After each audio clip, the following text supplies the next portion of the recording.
Ok, vamos a continuar entonces en esta tarde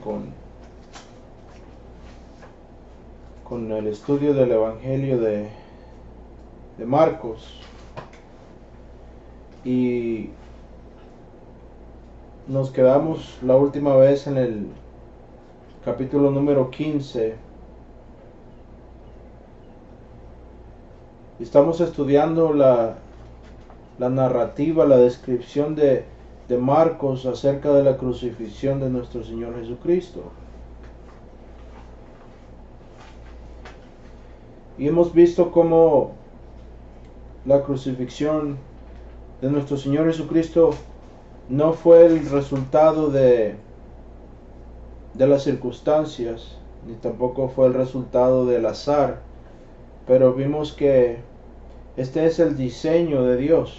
Esta es la palabra de Dios llevándose a cabo, el cumplimiento de las escrituras. Vimos que esto es bien importante para el cristiano de entender, porque eso nos ayuda a discernir y nos debe dar consuelo, porque Dios nos repite que su palabra no será quebrantada, su palabra no fallará. El Señor Jesucristo durante su ministerio nos da esa afirmación, nos dice que ni una tilde, ni una coma, ni una letra de la ley pasará, fallará sin ser cumplida, ¿verdad? Y Él reitera esas palabras y nos dice también que los cielos y la tierra han de pasar, mas su palabra no pasará. Entonces vemos que aquí el Padre, el Hijo y el Espíritu Santo están trayendo a culminación la obra redentiva de Dios. Y leemos en el versículo 33, Marcos 15:33, nos dice Marcos que desde el mediodía hasta la media tarde quedó toda la tierra en oscuridad. Ahora debemos entender que nuestro Señor fue crucificado a las 9 de la tarde, a las 9 de la mañana. Esa es la hora tercera.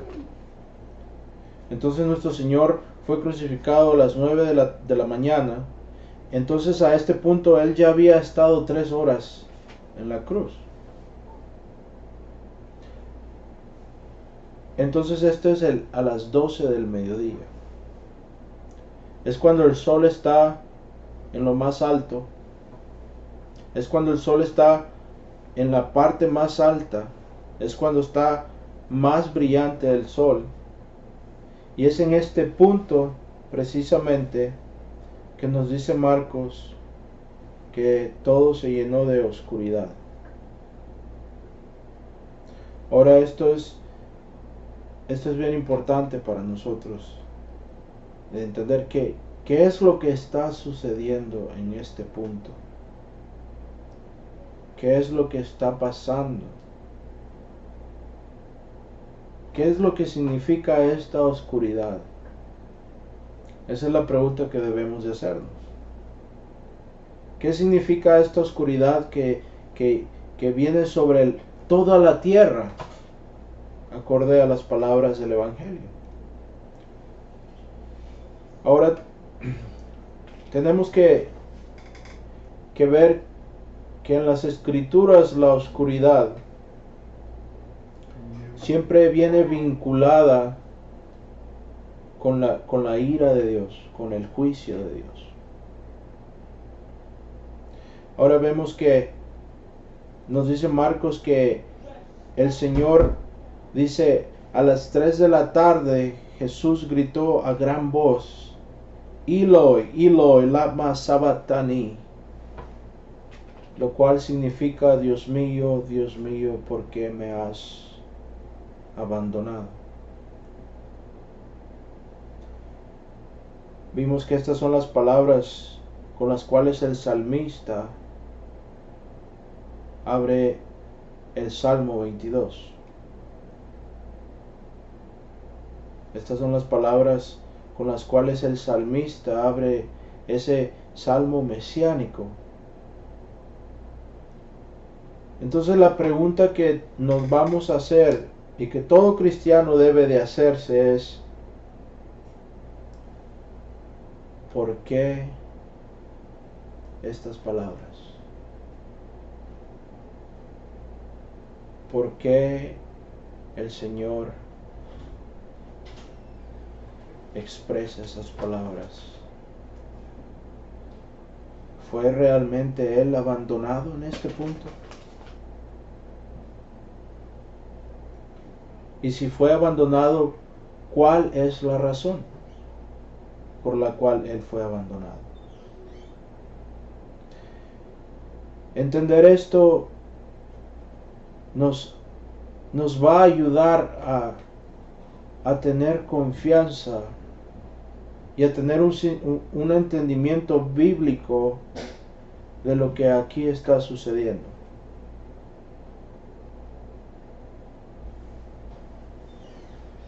Por ejemplo, si vamos al profeta Isaías, el profeta nos habla acerca del día del Señor. La Biblia nos presenta que la oscuridad es vinculada con el juicio del Señor, con la ira de Dios. Cuando Dios está trayendo juicio a un pueblo, a su pueblo. El profeta nos dice allá en Isaías 5:30, nos dice: en aquel día gruñirá sobre ella como el bramido del mar. Si se mira hacia la tierra hay tinieblas y angustia, aún la luz es oscurecida por sus nubes. Si vamos al capítulo 13 de Isaías, versículos 10 y 11, nos dice el profeta: pues las estrellas del cielo y sus constelaciones no destellarán su luz, se oscurecerá el sol al salir y la luna no irradiará su luz. Castigaré al mundo por su maldad y a los impíos por su iniquidad. También pondré fin a la arrogancia de los soberbios y abatiré la altivez de los despiadados. Ahora, en el contexto de este pasaje, este es un oráculo de juicio que el profeta está dando en contra de Babilonia. Pasando por aquí, debemos de entender que estas son palabras que el profeta está hablando alrededor de 150 años antes de que tomen lugar. Isaías está escribiendo alrededor de 150 años antes de que Nabucodonosor llegase a Judea y sitiara la ciudad y la saqueara. Y aquí ya el profeta está anunciando juicio en contra de Babilonia. Pero a la vez, esta profecía tiene un significado doble, porque hemos analizado el estudio anteriormente el estudio profético, el estudio de las profecías en la Biblia. Vemos que en la Biblia se ve las profecías del ahora y el después, el cerca y lejos. Es algo que se repite cuando se da una profecía y se repite en algún punto en la historia a menor escala y luego se vuelve a repetir en otro punto en la historia a mayor escala. Entonces, en este caso, la profecía primeramente va en contra de Babilonia, pero a la vez el profeta nos deja ver un principio muy importante, el cual es que hay tinieblas cuando el juicio de Dios desciende.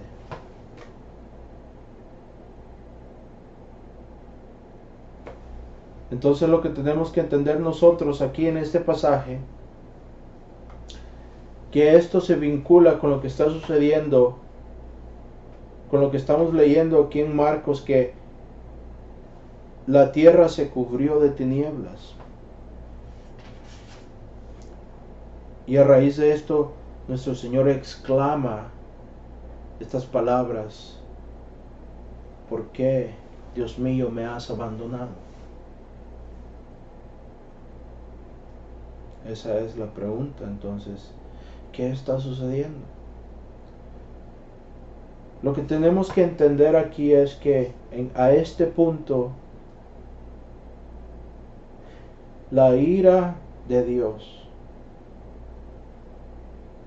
está descendiendo. Y el Padre, por primera vez, abandona a su Hijo. La humanidad de Cristo por primera vez es separada de la comunión con el Padre y el Espíritu Santo.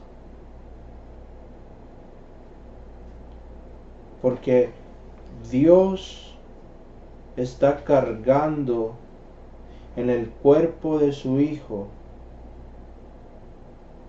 los pecados del mundo. Ahora tenemos que entender claramente que estos no son los pecados de toda la humanidad de manera salvífica. ¿Qué queremos decir? Esto no es algo que es aplicado a toda la humanidad de manera universal.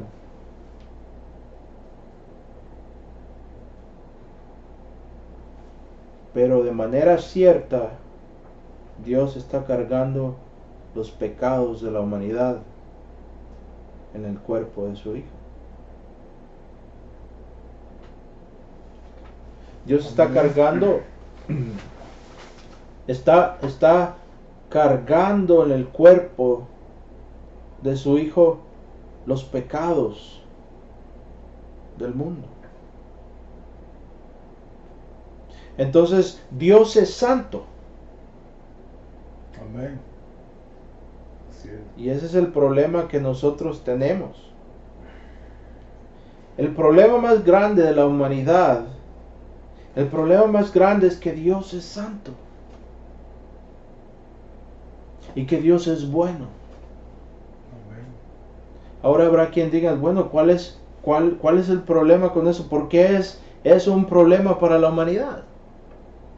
El problema es que nosotros no somos santos ni somos buenos. Cuando nos analizamos en la luz de aquel que es santo. Dice Juan Calvino en su tratado de las instituciones de la religión cristiana. Juan Calvino dice que nuestro esquema, nuestro estándar está tan corrompido porque estamos acostumbrados a ver en oscuridad. Dice que la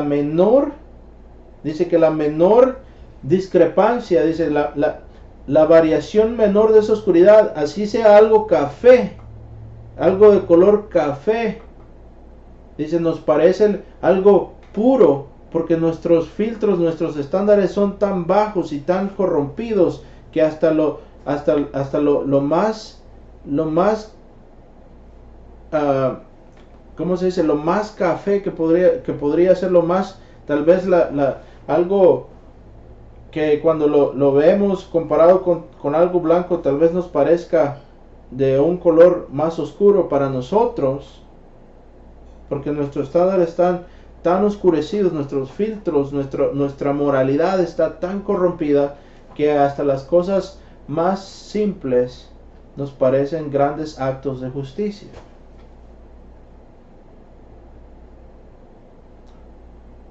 Pero cuando, dice Calvino, cuando nos comparamos en la luz de la santidad de Dios, entonces ahora sí podemos vernos a nosotros por lo que realmente somos.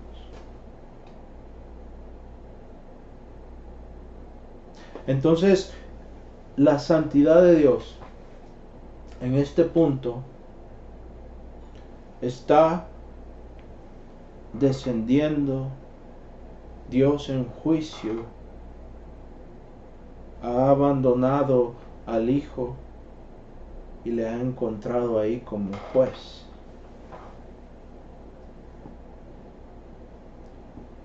Tenemos que entender que, y no estamos tratando de disminuir el dolor físico y las torturas que el Señor sufrió y la humillación por parte de los romanos y los judíos, pero realmente, si somos honestos, cuando leemos la historia de los mártires, vemos que hubieron mártires que sufrieron de manera física tal vez aún más que lo que nuestro Señor Jesucristo sufrió físicamente. Muchos fueron crucificados y quemados al mismo tiempo, o descuartizados en partes. Murieron de manera más violenta. Y murieron cantando himnos de gloria y alabanza. Y como dice el hermano Paul Washer, ¿cómo puede ser que el capitán de nuestra salvación sea abrumado y esté asustado por lo que él va a sufrir? ¿Y cómo puede ser que santos y cristianos después de él afrentaron la cruz con gozo y el capitán de nuestra salvación se acobardó cuando dijo, pase esta copa de mí?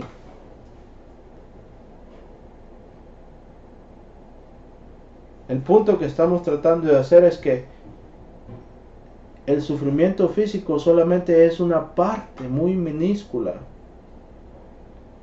de lo que realmente aquí está tomando lugar. Lo que está sucediendo aquí es la ira santa de Dios se está descargando sobre el cuerpo de su Hijo.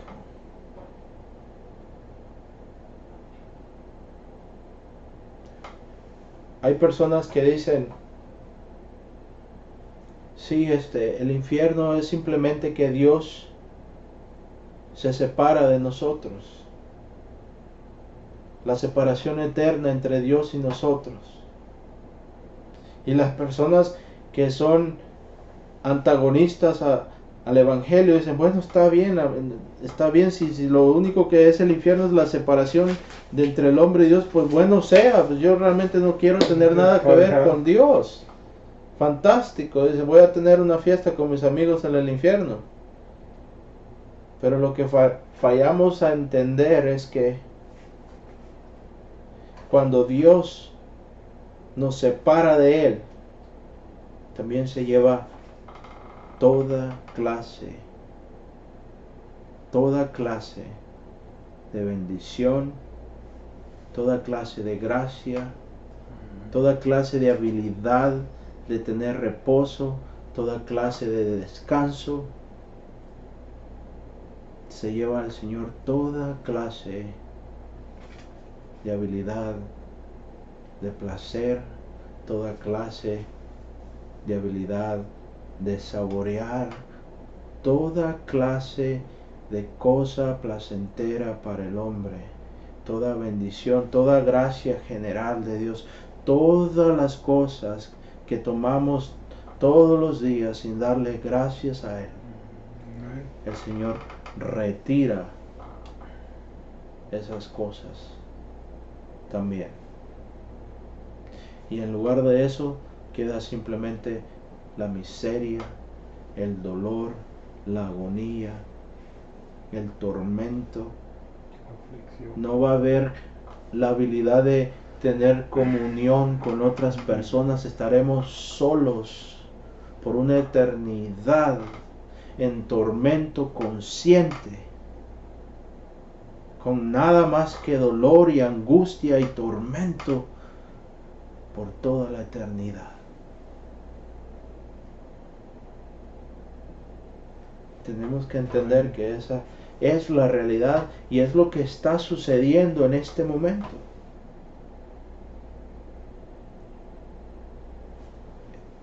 El Hijo es separado del Padre. Ahora, el apóstol Pablo nos habla de estas cosas en su segunda carta a los Corintios. Escuchen lo que él dice. Segunda de Corintios, capítulo 5, versículos 14 al 21. Dice el apóstol: porque el amor de Cristo nos constriñe, pensando esto, que si uno murió por todos, luego todos han muerto, todos murieron. Y por todos murió, para que los que viven ya no vivan para sí, sino para aquel que murió y resucitó por ellos. De manera que nosotros de aquí en adelante a nadie conocemos según la carne, y aun si a Cristo le conocimos según la carne, ya no le conocemos así. Ahora, ¿qué quiere decir esto? Esto quiere decir simplemente que ahora el estándar para reconocernos de manera espiritual no está basado en exterioridades, en cosas que hacemos afuera, pero está basado en la obra regenerativa del Espíritu Santo. Escuchen lo que dice en el versículo 17, dice: de modo, dice, que si alguno está en Cristo. Ahora escuchen bien lo que dice. No es de modo que tal vez unos y otros no. No, dice, de modo que si alguno, eso es una declaración universal. Implica que cualquiera que esté en Cristo,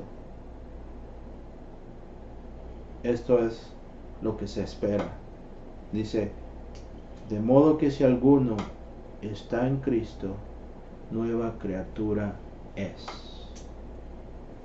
¿Qué significa eso? Eso se refiere a la obra regeneradora del Espíritu Santo. Eso se refiere al nacer de arriba, como dicen las Escrituras, al nacer de nuevo. Entonces Pablo aquí nos está diciendo que todo el que está en Cristo ha sido regenerado. Ha sido regenerado, y porque ha sido regenerado, ahora cree. Y porque ahora cree, vive de manera diferente. Por eso dice, ya no conocemos a nadie acorde a la carne. Quiere decir, ya no juzgamos por medio de la carne con el estándar del hombre, ahora juzgamos con el estándar del Espíritu Santo que viene por medio del conocimiento de las Escrituras. La palabra inspirada de Dios, la palabra infalible de Dios, la palabra que no falla, la palabra que no tiene errores, la palabra que es suficiente para el cristiano. Y nos referimos a lo que está escrito, a la palabra escrita de Dios, el estándar bíblico.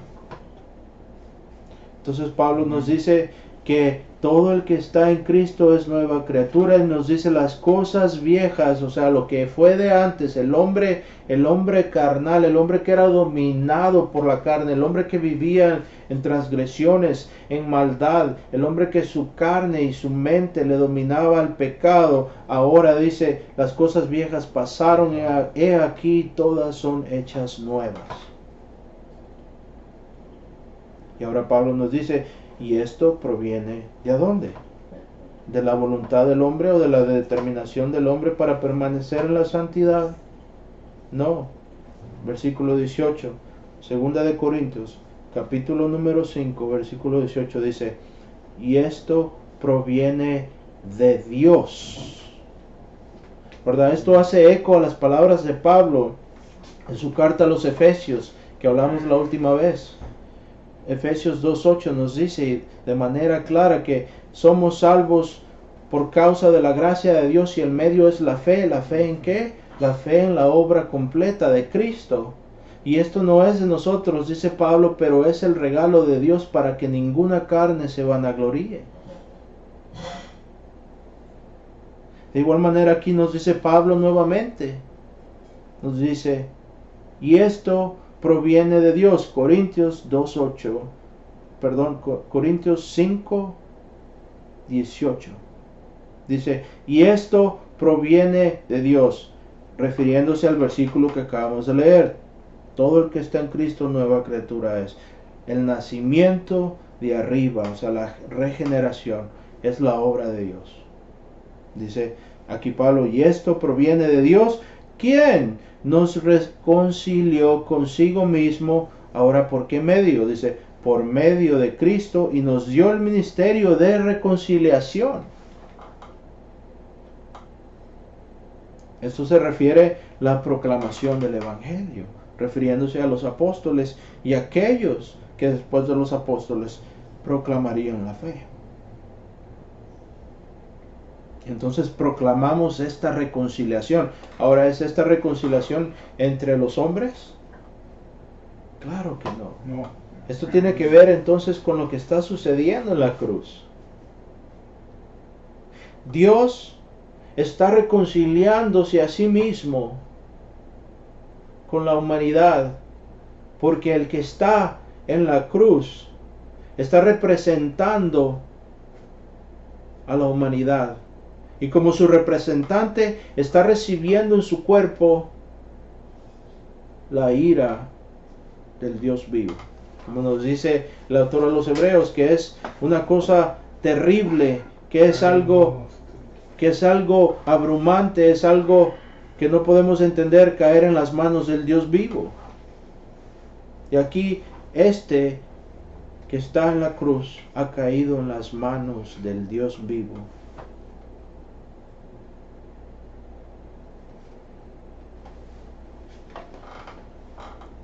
Segunda de Corintios 5:19 dice que Dios estaba en Cristo reconciliando consigo mismo al mundo. Escuchen bien, no tomándoles en cuenta a los hombres sus pecados, y nos encargó a nosotros la palabra de reconciliación. Ahora, ¿qué es esta palabra de reconciliación? Esto solamente significa una cosa. Es la reconciliación entre el hombre y Dios. El Evangelio solamente promete una cosa. Es el perdón de los pecados. Y si podemos ponerlo de esta manera, como dice el hermano Paul Washer, dice, el Evangelio solamente promete dos cosas entonces: el perdón de los pecados y una cruz para nosotros. Quien quiera que nos diga que vengan a Cristo y les mejorará la vida, o vengan a Cristo para que les sane las enfermedades, la única enfermedad que el Evangelio trata es la del pecado. Sí, Dios puede, si Él quiere sanar, pero eso es si Él quiere. Si Él quiere, y no depende de nuestra habilidad para tener fe. Tenemos que tener un concepto bíblico de estas cosas, porque es cierto, la Biblia nos habla que hubieron algunos que creyeron y fueron sanados de manera física por medio de la fe, pero de igual manera hubieron otros que creyeron de igual manera y no fueron sanados. Tenemos el ejemplo del apóstol Pablo, ¿verdad? Él tenía un aguijón en la carne. ¿Acaso no tenía Pablo la fe suficiente para ser sanado? Claro que sí, pero no era la voluntad del Padre. Entonces tenemos que tener un concepto bíblico. No podemos armar nuestra teología simplemente de un pasaje, porque esto nos conviene o nos gusta, pero tenemos que ver todo el consejo bíblico, ver todos los pasajes que tocan en un tema específico, entonces de ahí poder cuando ya hemos examinado todo lo que el Espíritu Santo nos tiene que decir de una teología o de un pasaje o de algo en particular, cuando hemos examinado todo lo que el Espíritu Santo tiene que decir acerca de un tema, entonces con seguridad ahora sí podemos construir un sistema teológico, pero no antes. Volvemos al tema. Entonces Dios está reconciliando en la cruz a Él mismo con el hombre. Ese hombre es el segundo Adán. En este caso nuestro representante, nuestro Señor Jesucristo, el segundo Adán, está sufriendo la ira de Dios. Y por eso toda la tierra se llena de oscuridad. Versículo 20, 2 Corintios 5:20. Así que somos embajadores en nombre de Cristo, como si Dios rogase por medio de nosotros, os rogamos en nombre de Cristo, reconciliaos con Dios. Esto es bien importante de entender, porque Dios manda a sus apóstoles y ahora aquellos que han creído en la fe de los apóstoles, manda a persuadir al hombre. Dios le habla al hombre como si el hombre pudiese en sí mismo responderle. Y hay muchos que se confunden en esto porque fallan también a ver que a la vez la Escritura nos dice que no hay ninguno que busque a Dios y no hay ninguno que lo busque y que pueda venir a Él.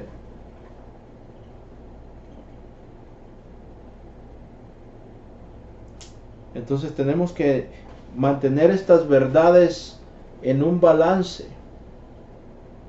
Y esto es lo que sucede con muchas personas. Porque no escuchan todo el consejo bíblico, no leen la Biblia completa. Nomás conocen pedazos, conocen porciones, pero no conocen contexto. Ese es el problema que muchos ahora en día enfrentan. Por ejemplo, los que abogan porque la salvación se pierde. Aquellos que dicen que la salvación se pierde. Que si no permanecemos en la santidad, la salvación se pierde. ¿Por qué llegan a esa conclusión? Porque hay pasajes que nos dicen claramente que sin santidad nadie verá a Dios. Hay pasajes que nos hablan acerca de estas cosas de manera clara, nos dicen que solamente aquel que aguante hasta el final será salvo. No se pueden negar estos pasajes. Que el apóstol Santiago nos dice que la fe sin obras es muerta.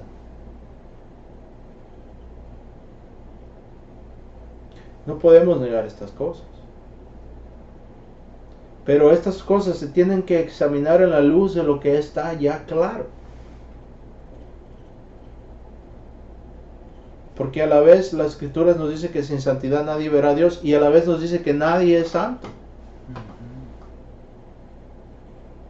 Entonces tenemos que entender cómo puede ser posible que en una porción la Biblia nos diga de manera clara que sin santidad nadie verá a Dios y a la vez nos dice que nadie es santo y que nadie puede ver a Dios. Entonces tenemos que encontrar una reconciliación, porque una de las reglas de interpretación bíblica es que en la Biblia no hay contradicciones. Entonces, lo que tenemos que entender entonces es que todas estas cosas tienen sentido en la persona de Cristo. Porque la santidad con la cual podemos llegar a ver a Dios no es la santidad que nosotros podemos producir, pero es la santidad que es la justicia y la rectitud. El griego, cuando habla de justicia, no habla de justicia simplemente, pero habla de rectitud. Por ejemplo, cuando dice Mateo, dice buscar el reino de Dios y su justicia, realmente no quiere decir buscar el reino de Dios y su justicia solamente, pero dice buscar el reino de Dios. En el griego original dice y su rectitud. Entonces, la justicia y la rectitud con la cual alcanzamos ver a Dios, que alcanzaremos ver a Dios, no es la rectitud y la justicia que nosotros producimos, pero es la rectitud y la justicia de Cristo, la cual nos es imputada a nosotros en las bases de la fe. Dios declara al pecador justo, recto, satisfecho Dios con él, en las bases de lo que su Hijo ha hecho. En las bases de lo que aquel que está colgado en el madero en este momento en las tinieblas, sufriendo la ira de Dios, ha conseguido y ha hecho. Entonces tenemos que tener un concepto bíblico. Tenemos que estudiar la Biblia no en porciones, pero en contexto. Esto es bien importante. Tenemos que entender que la Biblia nos habla de la salvación de tres maneras. Nos habla de la salvación de manera presente, nos dice somos salvos, hemos sido salvos. Nos habla de manera de la salvación en pasado, presente y futuro. Nos dice Pablo, porque somos salvos, hemos sido salvos, y dice a la vez, porque seremos salvos en otros pasajes. Y nos habla porque estamos siendo salvos. Entonces nos habla de la salvación pasado, presente y futuro. ¿Cómo funciona esto? Esto tiene que ver con lo que Pablo nos dice aquí en 2 de Corintios 5:17. Todo el que está en Cristo, nueva criatura es. No dice todo el que estará en Cristo o todo el que en aquel día será probado estar en Cristo. No. Dice todo el que está presente. Es una sentencia presente. La construcción del lenguaje original del griego nos dice tiempo presente. El que está en Cristo, el que ha creído en Él. El que ha creído en Él, nueva criatura es. De manera clara. Entonces, no podemos decir, bueno, pero si no permanece en la santidad, entonces va a dejar de ser nueva criatura. Al contrario, el hecho de que es una nueva criatura significa que Dios está y ha regenerado ese corazón. Y que porque Dios lo ha regenerado, Dios va a ver que esa persona permanezca fiel y perseverando en la fe. Como nos dice el apóstol Juan, salieron de nosotros porque no eran de nosotros. Entonces si una persona sale, si una persona cae y no regresa, no quiere decir que perdió la salvación. Lo único que quiere decir es que nunca fue salvo.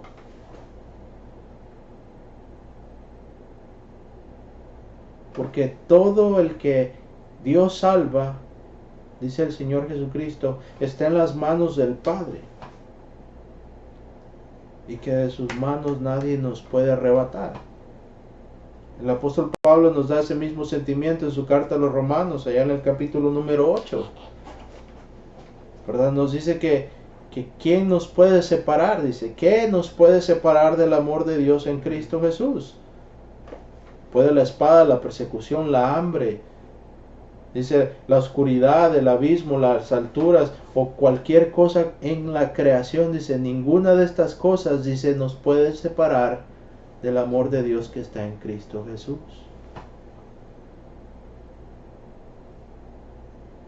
Entonces tenemos que tener en cuenta estos pasajes bíblicos. Y no podemos tomar nuestra teología simplemente de un pasaje. Regla de interpretación. Interpretamos los pasajes oscuros en la luz de los pasajes que son claros. Tenemos que entender que Dios no nos pide un doctorado teológico para salvarnos. Pero la perspicacia de las Escrituras es de tal manera que las cosas simples son las importantes y las cosas importantes son las cosas simples.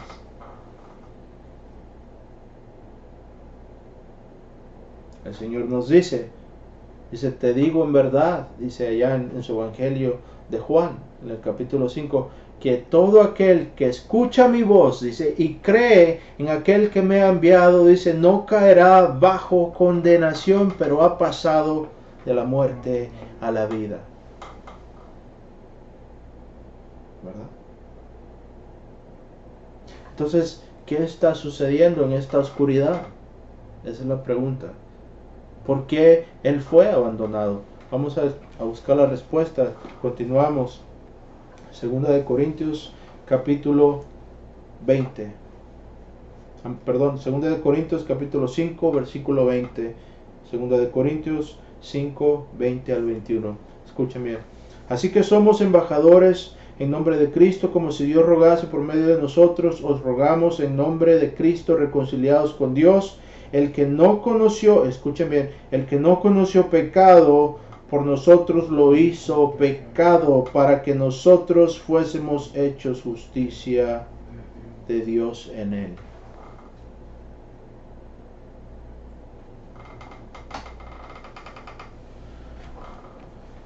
El que no conoció pecado. Y no quiere decir que la naturaleza de nuestro Señor Jesucristo se convirtió en pecaminosa, pero en su cuerpo fueron puestos los pecados de la humanidad.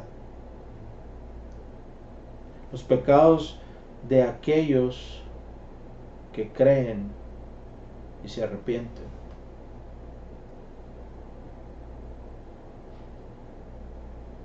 Esta obra es completa y no hay nada que nosotros podamos añadirle. Ni tampoco es sostenida. Me refiero a que Cristo hizo todo esto y ahora depende de nosotros permanecer en Él. No. Todo esto es la obra de Dios, del principio al fin. Y es sostenida no por nuestra voluntad o habilidad para ser santos, pero es sostenida por la determinación de Dios por medio del Espíritu Santo, que nos regenera y nos convence de nuestro pecado y nos lleva al arrepentimiento y nos da las fuerzas para perseverar en la fe. De esa manera, la vida que vivimos, la vivimos por medio de la fe del Hijo de Dios, quien se dio por nosotros. Esta es la esencia del Evangelio. El Evangelio no es algo que simplemente nos trae la salvación, pero es lo que nos trae la salvación y nos sostiene en la salvación y nos mantiene en la salvación y nos va a traer a la glorificación, la salvación que es para siempre. Así es. Es la obra de Dios. Ahora volvemos a Marcos, Alabado sea Cristo. capítulo 15. Entonces vimos que el Señor exclama en el versículo 34, a las 3 de la tarde, a gran voz, Eloi, Eloi, lama sabachthani, que significa, Dios mío, ¿por qué me has desamparado? ¿Por qué me has abandonado? Cuando lo oyeron algunos de los que estaban cerca, dijeron, escuchen, está llamando a Elías. Un hombre corrió, empapó una esponja y vinagre, la puso en una caña y se la ofreció a Jesús para que bebiera, dejándolo ver si viene Elías a bajarlo, dijo. Entonces Jesús, lanzando un fuerte grito, expiró. Ahora nos dice Marcos que la cortina del santuario, del templo, este es el lugar, el aposento santo, el lugar santísimo, que solamente una vez al año el sumo sacerdote podía entrar, y eso es antes haber recibido una ceremonia, una limpieza ceremonial. Ahora dice que esta cortina se rasgó de arriba a abajo, significando que ya Dios no estaba separado con el hombre. Como nos dice Pablo en su carta a los Romanos, que todos hemos pecado y hemos caído de la gloria de Dios. Pero ahora Dios estaba siendo reconciliado por medio del cuerpo de su Hijo amado con el hombre. Ahora podemos aproximarnos al lugar santísimo por medio de nosotros, en nuestros méritos, no, por medio del mérito de Cristo, por medio de la fe en Cristo, quien es Dios vivo en la carne y está sentado a la diestra del Padre en la majestuosidad.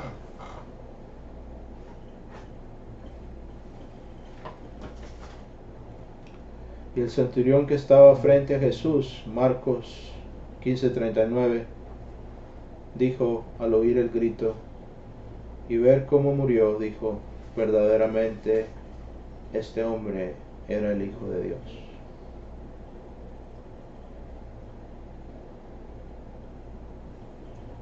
Vamos a parar aquí. Y la próxima vez vamos a continuar con el capítulo 15, versículos 40 y 41. Vamos a continuar con nuestro estudio de Marcos.